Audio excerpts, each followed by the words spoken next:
สวัสดีครับทุกท่านพบกับข่าวคราววอลเลย์บอลนะครับก่อนอื่นแอดต้องบอกว่าช่องเดิมแอดหายไปนะครับเพราะว่ากู้คืนไม่ได้นะครับมีการแฮ็กนะครับทาง YouTube ไม่สามารถที่จะกู้คืนได้นะครับแอดก็ไม่ได้ทำข่าวคราววอลเลย์บอลต่อนะครับหลังจากนั้นก็ไปมีบริษัทนะครับห่างหายจากวงการนะครับก็เลยวันนี้เรามาสรุปข่าวคราวของโคลีกนะครับซึ่งวันนี้ก็เป็นวันสุดท้ายที่มีการปิดตลาดซื้อขายในล็อตแรกนะครับหมายถึงรอบของนักวอลเลย์บอลที่มีชาติเกาหลีนะครับส่วนโควต้าเอเชียก็ทยอยซื้อขายหรือตกลงกันไปเรื่อยๆนะครับส่วนโควต้าต่างชาตินั้นยังคงของเดิมเอาไว้นะครับใช้อีก1 ปีนะครับแล้วหลังจากนั้นก็จะเปลี่ยนโควต้าเอเชียนะครับมาดูข่าวคราวแรกก่อนนะครับตลาดนักกีฬาฟรีเอเจนต์นะครับหรือว่า FA ที่ทุกท่านรู้จักนะครับของโคลีกนะครับประจำปี 2026 นะครับได้ปิดฉากลงแล้วนะครับมีผู้เล่นทั้งหมด23 คนนะครับที่มีสิทธิ์เซ็นสัญญาในตลาดครั้งนี้นะครับจองโฮยองนะครับนี่คือเบอร์หนึ่งของการย้ายครับย้ายไปซบฮึงกุกนะครับด้วยสัญญา3 ปีนะครับมูลค่ารวมนะครับ540 ล้านวอนนะครับอันประกอบไปด้วยเงินเดือน420 ล้านวอนนะครับแล้วก็ออปชั่นนะครับมูลค่า120 ล้านวอนด้วยกันนะครับส่วนเซตเตอร์ทีมชาติอย่างคิมดาอินนะครับก็อยู่ต่อกับฮุนไดนะครับโดยมูลค่า320 ล้านวอนนะครับสำหรับข่าวอื้อฉาวต่อมานะครับก็คืออันเยจินครับเป็นช่วงที่เธอต้องย้ายสังกัดนะครับหรือไม่ก็ทำสัญญากับต้นสังกัดเดิมครับแต่ว่าก่อนเกิดเหตุการณ์นั้นนะครับอันเยจินนะครับได้เมาแล้วขับนะครับสุดท้ายแล้วคดีวินิจฉัยของทางสมาคมเรียบร้อยแล้วนะครับก็คือต้องพักการแข่งขันไปถึง1ฤดูกาลนะครับทำให้ GS Caltech เนี่ยจะไม่มีเซตเตอร์อันเยจินในทีมนะครับแล้วขั้นตอนต่อไปครับอาจจะส่งผลต่อลงโทษทางวินัยนะครับตั้งแต่การตักเตือนขั้นต่ำไปจนถึงการไล่ออกซึ่งเป็นถึงขั้นสูงสุดนะครับแล้วก็อาจจะมีการปรับร่วมด้วยนะครับราคาปรับอยู่ที่5 ล้านวอนขึ้นไปนะครับสาเหตุที่โทษแรงอย่างนี้เพราะว่ามันเป็นกรณีแรกนะครับที่ว่านักกีฬาหญิงในวอลเลย์บอลโคลีกนะครับเมาแล้วขับนะครับซึ่งความรุนแรงอย่างนี้ก็ต้องลงโทษทางวินัยอย่างหนักนะครับเพื่อให้ได้รับความเข้าใจนะครับอย่างที่ทุกท่านได้ชมพวกข่าวเกาหลีไม่ว่าดาราหรืออะไรนะถ้าเมาแล้วขับเนี่ยโทษค่อนข้างจะแรงนะครับในสังคมเกาหลีนะครับต่อมานะครับอันเดเยจินก็ออกมาเคลื่อนไหวนะครับก็ออกมาโพสต์ในโซเชียลเธอนะครับเธอกล่าวประมาณว่าขอโทษนะครับทุกคนนะครับที่ทำให้ผิดหวังนะครับแล้วเธอก็จะไม่ทำความผิดซ้ำอีกนะครับในระหว่างนั้นนะครับโค้ชใหม่ของทีมชาติเกาหลีใต้ครับคังจางฮยอนนะครับก็ได้ตัดตัวเธอออกจากเซตเตอร์นะครับทีมชาตินะครับข่าววอลเลย์บอลทีมชาติเกาหลีใต้นี่ก็จะไปเล่น AVC ครับนะครับก็น่าจะช่วงประเทศไทยเล่นเนชั่นลีกนะครับก็จะอยู่กลุ่ม A นะครับกลุ่ม A เนี่ยมีเกาหลีใต้ไต้หวันฟิลิปปินส์อุซเบกิสถานเกิร์กิสถานออสเตรเลียนะครับส่วนกลุ่ม B นะครับก็ประกอบด้วยนะครับอิหร่านเวียดนามฮ่องกงคาซัคสถานเลบานอนและอินโดนีเซียนะครับข่าวต่อมานะครับมาดูข่าวที่แม้ว่าสังคมเกาหลีเองก็เซอร์ไพรส์เหมือนกันนะครับพยูซึงจูนะครับไม่ได้เซ็นสัญญาเมื่อฤดูกาลที่แล้วครับทำให้เธอแขวนนะครับแขวนสตาร์ทนะครับสับวอลเลย์บอลก็น่าจะอำลาการเล่นไปนะครับไปพัก1 ปีด้วยกันนะครับไปเป็นผู้บรรยายบ้างเป็นทำงานในหน่วยราชการสมาคมกีฬาของเกาหลีใต้นะครับล่าสุดนะครับเธอตกลงย้ายไปเล่นให้กับฮึงกุกนะครับโดยเป็นการผ่านข้อตกลงแลกเปลี่ยนตัวผู้เล่นนะครับของจองฮอนวานนะครับซึ่งจองฮอนวานนี่เล่นบทผู้เสียสละนะครับข่าวมันเกิดขึ้นอย่างไรครับเดี๋ยวแอดจะเล่าให้ฟังครับเริ่มต้นด้วยการโทรศัพท์นะครับของโค้ชโคเฮจินนะครับโทรไปบอกว่านะครับพยูซึงจูสนใจที่จะกลับมาเล่นอีกครั้งไหมโดยโค้ชนะครับเสนอให้กลับไปในข้อตกลงแลกเปลี่ยนตัวครับกับฮึงกุกนะครับเมื่อพยูซึงจูได้ยินอย่างนั้นครับหัวใจเธอเต้นแรงอีกครั้งครับพยูซึงจูได้ออกมากล่าวว่านะครับฉันไม่เคยคิดเลยว่าจะได้เล่นเป็นผู้เล่นตัวจริงอีกครั้งครับมันเกิดขึ้นอย่างกระทันหันนะครับแต่หลังจากได้ยินคำพูดของโค้ชโคเฮจินนะครับพยูซึงจูนี่ถึงรู้สึกอยากลองอีกครั้งนะครับเนื่องจากเป็นความท้าทายครั้งสุดท้ายของเธอนะครับเธอจึงต้องตัดสินใจทำให้สำเร็จนะครับวันนี้พยูซึงจูกล่าวมานะครับซึ่งเลสปาร์กนี่เล่นบทผู้เสียสละอย่างไรนะครับก็คือเลสปาร์กเอาสิทธิ์ในการรับครั้งแรกนะครับคือรับดาวรุ่งครั้งแรกนะครับไปให้แก่ฮึงกุกนะครับเพื่อตอบแทนว่าเอาพยูซึงจูซึ่งเกษียณไปแล้วนะครับไปเล่นให้ฮึงกุกโอ้โหนี่เสียสละสุดๆนะครับก็ทำให้ฮึงกุกจะได้เป็นคนรับอันดับ1นะครับในรุ่นดาวรุ่งนะครับก็ซึ่งมันเป็นข่าวต่อมานะครับว่าทำไมฮึงกุกถึงได้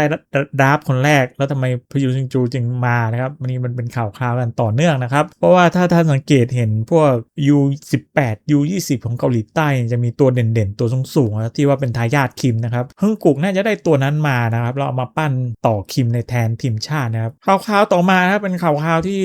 น่าจะช็อกวงการเหลือเกินนะครับเพราะว่าสโมสรพริกไทยครับ AI Pepper นะครับก็จ่อที่จะยุบทีมนะครับถ้ายังหาผู้สนับสนุนหรือเจ้าของใหม่ไม่ได้นะครับภายในวันที่12 พฤษภาคมนี้นะครับก็เลยทำให้ปาร์คจองอานะครับส่วนรายละเอียดการยุบทีมจะพูดอีกต่อไปครับนี้เรามาดูผู้เล่นที่ย้ายทีมให้จบก่อนนะครับปาร์คจองอานะครับย้ายไปอยู่ทีมใหม่นะครับก็คือทีมเดิมนะครับผ่านข้อตกลงการแลกตัวครับเลยกลับเล่นให้แก่โคเรียเพชรเวย์ไฮพาร์ทนะครับหลังจากเซ็นสัญญามูลค่า180 ล้านปอนด์นะครับส่วนอีฮันบีนะครับก็ไปสวมชุดของฮุนไดนะครับด้วยมูลค่าตัว100 ล้านวอนนะครับสำหรับแบยูนานนี่เองนะครับก็ได้เซ็นสัญญากับโคเรียเพชรเวย์ไฮพาร์ทนะครับรวมถึงมุนจองวอนนะครับลิเบโรยอดเยี่ยมนะครับรางวัลล่าสุดนะครับของโคโวที่แจกกันไปนะครับก็ได้โดนต่อสัญญาหมดนะครับหลายคนได้ต่อสัญญาครบนะครับจอห์นไซยานอะไรก็ดีได้ต่อหมดนะครับแล้วก็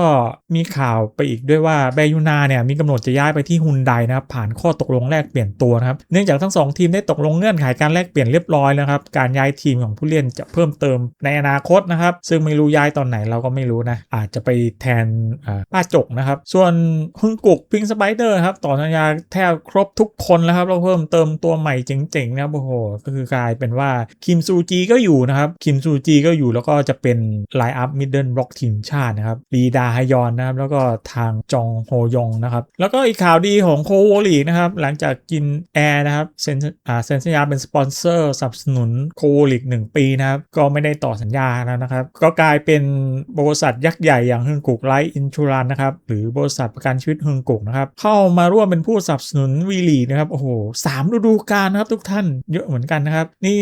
มันแมทกับข่าวที่ว่าเขาจะอาจจะมองไกลว่าจะผลักดันในพวกเนี้ย U18 U19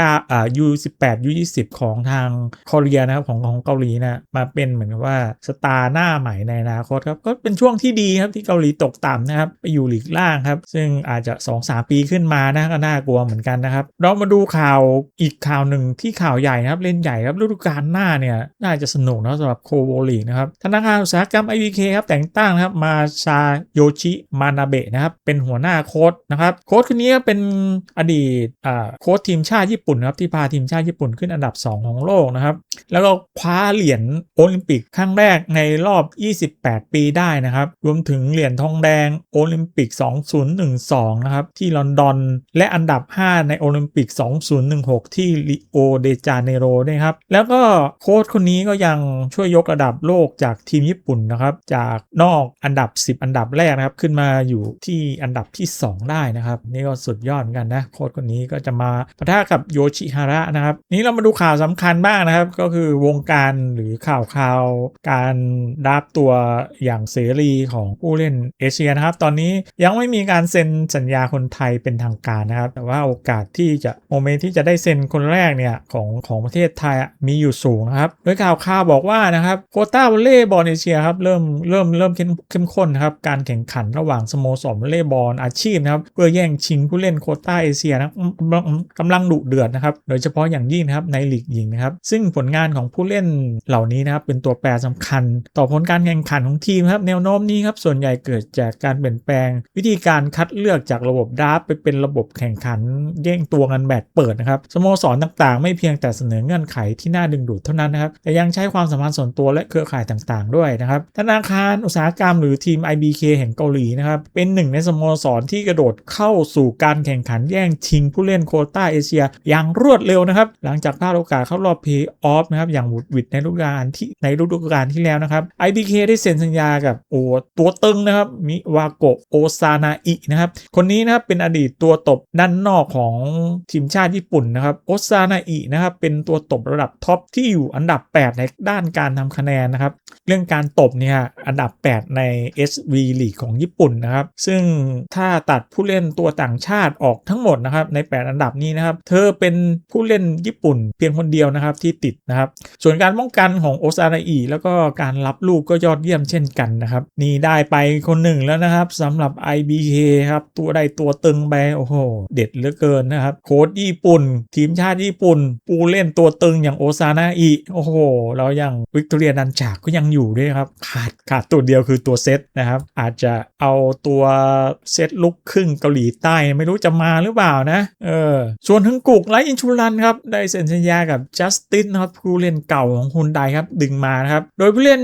ชาวญี่ปุ่นคนนี้ครับเล่นกับฮุนไดนะครับเธอได้พิสูจน์ฝีมือมาแล้วครับโดยอยู่อันดับที่8ในการทำคะแนนนะครับโอ้อันดับ8ในการทำคะแนนอันดับ1ในการเสิร์ฟอันดับ2ในการป้องกันและอันดับ2ในด้านการรับลูกนะครับนี่ได้ทุกสถิติเลยจัสตินนะครับเคยร่วมงานกับโทโมโกะโยชิฮาระนะครับหัวหน้าโค้ชของฮึงกุกปัจจุบันนะครับเป็นเวลา4ฤดูกาลด้วยกันนะครับขณะที่เธอไปเล่นให้แก่โอซาก้ามาเวลัสในเอสวีลีกของญี่ปุ่นนะครับก็คือมีรายงานข่าวมาว่าสายสัมพันธ์เดิมระหว่างจัสตินกับโค้ชโยชิฮาระเนี่ยทำให้เธอย้ายมาร่วมกับฮึงกุกในครั้งนี้นะครับสำหรับโคเรียเอ็กเพรสเวย์พาร์ทนะครับก็หลังจากมีข่าวปลดโค้ชกระทันหันนะครับก่อนที่จะชิงแชมป์นะครับก็สะเทือนใจแอดเหมือนกันครับเลยแอดก็ไม่อยากตามเลยครับ โคเรียเอ็กเพรสให้พาร์ทนะครับกำลังพยายามมากครับที่จะรักษาผู้เล่นอย่างธนาชานะครับในตำแหน่งตัวตบด้านนอกนะครับที่เล่นให้กับไฮพาร์ทนะเล่นหัวเสานะ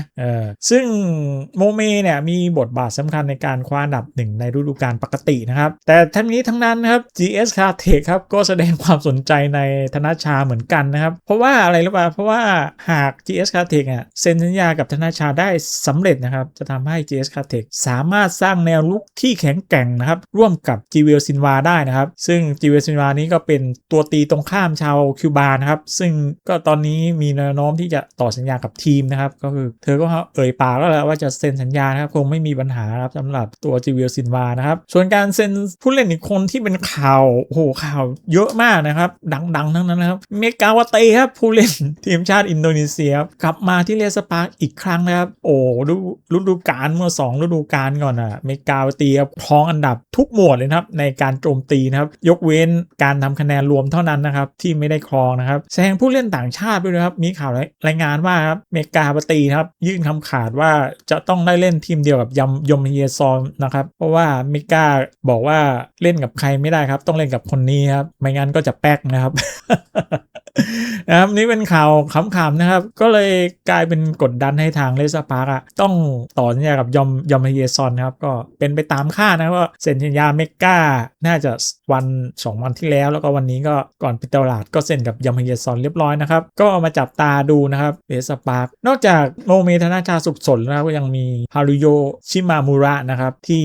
คาดว่าจะได้เซ็นอีกตัวนะครับแต่ปัญหามันไม่ได้อยู่ที่เธอครับปัญหามันอยู่ที่ทีมครับเพราะว่าทีม AI Paper ที่ผมบอกครับว่ามีโอกาสที่จะยุบทีมสูงนะครับเพราะว่ายังหาเจ้าของอยู่นะครับเจ้าของใหม่นะครับแล้วมาเจาะเรื่องโมเมครับก็คือว่ามีรายงานข่าวว่าทีมงานของ Korea Express Way Pass เนี่ยกำลังพิจารณาอนาคตของธนชานะครับโดยธนชาเนี่ยน่าจะเดินทางออ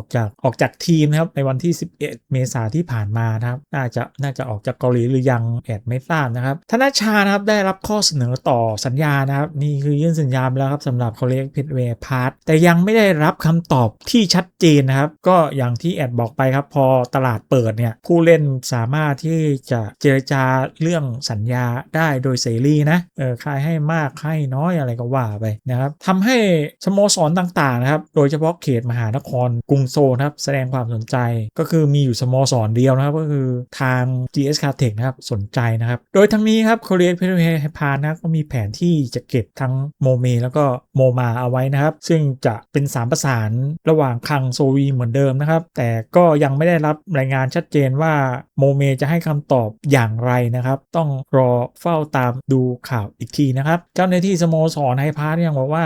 ได้ยื่นข้อเสนอให้ทั้ง2คู่แล้วครับทั้งโมมาและโมเมนะครับแล้วก็จะตั้งใจจะสรุปประเด็นเรื่องสัญญาเนี่ยในสัปดาห์หน้านะครับกับตัดมาที่ชิมามุระอย่างที่บอกนะครับว่าเธอมีความปรารถนาอย่างแรงกล้าที่จะอยู่วีลีกต่อไปนะครับแต่คาดว่า การต่อสัญญาเนี่ยจะเป็นไปเรื่องได้ยากนะครับว่าทีมมีประสบปัญหาเรื่องการเงินอย่างที่แอดบอกนะครับส่วนคนอื่นๆนะครับที่จะอยู่ต่อก็จะเป็นพวกวิกตอเรียดันฉากนะครับจิเวียซินวานะครับนี่น่าจะอยู่ต่อนะครับเรามาดูข่าวสุดเซอร์ไพรส์น่าทึ่งครับไอ้ที่ AI Pepper จะยุบทีมนะครับมันเป็นเรื่องราวเป็นอย่างไรนะครับก็คือข้อตกลงการตั้งทีมของโคลีกของ AI Pepper เป็นแฟรนไชส์ให้ระยะเวลาคือ5 ปีนะครับมันใกล้จะหมดลงแล้วนะครับทีมจึงอยู่สถานการณ์ที่ต้องเลือกระหว่างขยายกิจการหรือว่ายุบทีมเพราะว่าพอสัญญาหมดลง5 ปีปุ๊บทางโคก็จะมีเงื่อนไขนะครับว่าคุณต้องทำอะไรต่อบ้างเพื่อจะขยายแฟรนไชส์นะครับพอเปเปอร์ประสบปัญหาเรื่องการเงินก็กำลังคิดว่าจะขยายคือขาดทุนแต่ขยายทีมหรือว่าจะยุบทีมขายให้คนอื่นไปนะครับดังนั้นทำให้การฝึกซ้อมช่วงดูใบไม้ร่วงของเปเปอร์เนี่ยโดนระงับไปหมดนะครับแต่มีข่าววงในนะครับว่ามีการติดต่อลับๆนะครับในบริษัทของกวางจูนะครับที่จะมาซื้อต่อนะครับเพื่อรักษาความสัมพันธ์ระหว่างทีมกับเมืองกวางจูไว้นะครับ AI Pepper เนี่ยก่อตั้งตั้งแต่ในปี 2021 นะครับโดยได้เซ็นสัญญาแฟรนไชส์5 ปีนะครับกับเมืองกวางจูครับโดยมีสัญญาไว้นะครับว่าจะปักหลักในชุมชนท้องถิ่นนะครับอย่างมั่นคงครับอย่างไรก็ตามครับเนื่องจากสถานการณ์ทางการเงินของบริษัทแม่ที่ย่ำแย่นะครับและสถานการณ์ภายในต่างๆครับสัญญาณแฟรนไชส์ระหว่าง AI Pepper นะครับและเมืองกวางจูครับจะหมดอายุในวันที่ 12 พฤษภาคมปีนี้ครับโดยขั้นตอนแล้วนะครับบริษัทที่จะเข้าซื้อกิจการจะต้องดำเนินการให้แล้วเสร็จภายในสิ้นเดือนพฤษภาคมเป็นอย่างช้าที่สุดตอนนี้ยังหาคนซื้ออยู่นะครับในขณะเดียวกันครับ AI Pepper นะครับได้สร้างชื่อเสียงให้ตัวเองในฐานะศูนย์กลางของวัฒนธรรมกีฬาฤดูหนาวแห่งใหม่ในเมืองกวางจูครับดึงดูดผู้ชมกว่า 170,000 คนในช่วงเวลา5 ปีที่ผ่านมานะครับและสร้างผลกระทบเศรษฐกิจมูลค่าถึง 15-20 พันล้านวอนเกียวนะครับก็น่าเสียดายครับแอดไม่อยากให้ยุบนะครับว่าทุ่มทุนเยอะนะครับทั้งสร้างโรงยิมเองอะไรเองนะครับก็อาจจะมีผลมาจากทีมมันไม่ค่อยได้แชมป์ไม่ได้อะไรอ่ะก็แล้วบริษัทแม่ย่ำแย่นะนี่สาเหตุหลักนะ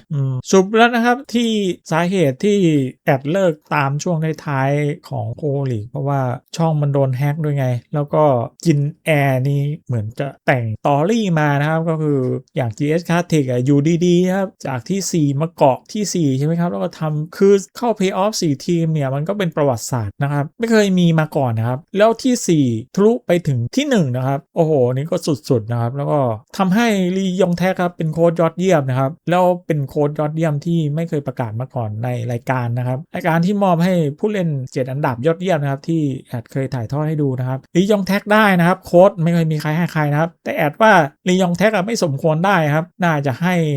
เจ้าของครับเจ้าของโคเรียเพชรเวไฮพานะครับให้ไปเลยครับ อยากคอมเมนต์นะแฟนๆตอนปลดโค้ชคิมจองมินนะครับเขาด่ากันเพียบเลยนะ คือมันจะชิงแล้วนะไปปลดทำไมก็ไม่รู้จะปลดก็ไปปลดตั้งนานนะปลดตอนที่เขาจะชิงกันนะครับมันก็คือมันเหมือนสตอรี่ไงทุกอย่างเป็นสตอรี่หมดนะครับก็คือมีการจัดฉากต่อรองกันอะไรเงี้ยนะครับก็ฮึ่งกุกมาเป็นสปอนเซอร์นี่ก็เป็นสตอรี่เหมือนกันนะครับก็คือมันมีพวกดาวรุ่งขึ้นมาไงเนาะต้องการมาปั้นเป็นคิม2คิมอะไรก็ว่าไปแล้วก็เซ็นสัญญา3 ปีเนี่ยเจตจำนง3 ปีเนี่ยมันไม่เหมือนจินแอร์นะจินแอร์นี่1 ปีคือการแก้ขัดนะครับ3 ปีนี่คือเอาจริง3 ปีนี่คือเอาจริงนะสำหรับฮึ่งกุกและอินชูรันนะครับแล้วก็มีโค้ชญี่ปุ่นมาถึง2 คนนะครับคือโยชิฮาระของเก่าครับแล้วก็นามานาเบะครับทำให้โคลีกน่าดูยิ่งขึ้นนะครับถ้าโมเมได้เล่นนะครับแต่อยากให้ไป GS Classic นะลองของใหม่นะครับแล้วก็อยากให้มีคนไทยสัก1 คนนะครับคือตอนนี้เกาหลีเขาจะพิจารณาตัวเอเชีย2 ตัวนะครับแต่ตอนนี้มันเซ็นได้แค่ตัวเดียวไงเขาก็มองหาตัวที่มันซ้ำๆกันนะครับตัวที่มีประสบการณ์อยู่แล้วนะครับได้รับการพิสูจน์อยู่แล้วนะจะมีเสน่ห์แรงมากเลยครับโมเมเนี่ยโอเคนะเจ็บไปแป๊บเดียวก็พักฟื้นก็มาเล่นต่อได้อะไรเงี้ยครับส่วนสุดท้ายนะครับขอบคุณทุกท่านนะครับที่รับชมรับฟังนะก็ดูข่าวของภาพของป้าโจกครับยังโยจินครับภาพสุดท้ายครับก่อนที่เธอจะไม่ได้เล่นนะครับอำลาสนามอย่างเป็นทางการนะครับแล้วก็อีจียุนนะครับเป็นรูกี้ออฟเดอะเยียร์นะครับโอ้คือบล็อกของทางโคเรียเพชรเวย์พาร์นะครับสุดท้ายนะครับแอดขอบคุณทุกท่านครับที่รับชมและรับฟังครับโอกาสหน้าพบกันใหม่ครับบ๊ายบาย